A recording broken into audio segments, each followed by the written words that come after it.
Way back in 1991, when I was in my early teens, my parents brought me on holiday to what was Yugoslavia. We stayed in Dubrovnik and also travelled up to Mostar, which is where we are today. Obviously, at the time, we were completely unaware that the country was on the brink of falling apart. And then we had our holiday and we returned home. And then obviously the war kicked off. One of the highlights of that holiday was coming to Mostar and seeing the bridge.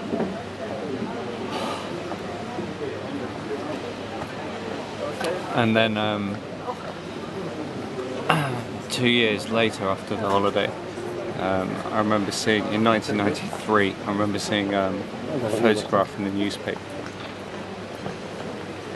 that the bridge had been destroyed, it had been blown up after repeated shelling by the Croatians. And it was just completely pointless.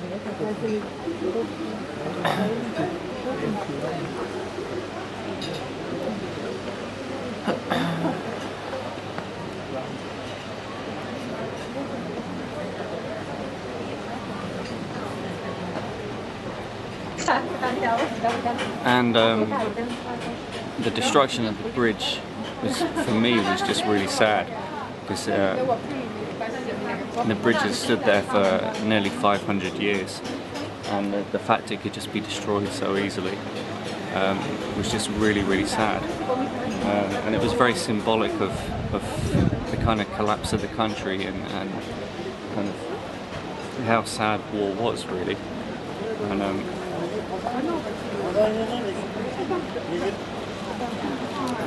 now after the war, the bridge was rebuilt using the same techniques as it originally was,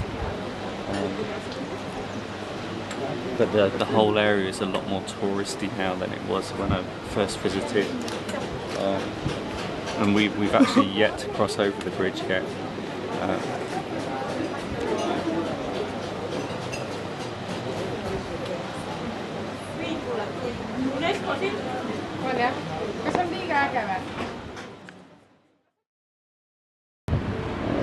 So we're up in Spansky Trg Square, which is basically the front line for most of the fighting that happened here in Mostar.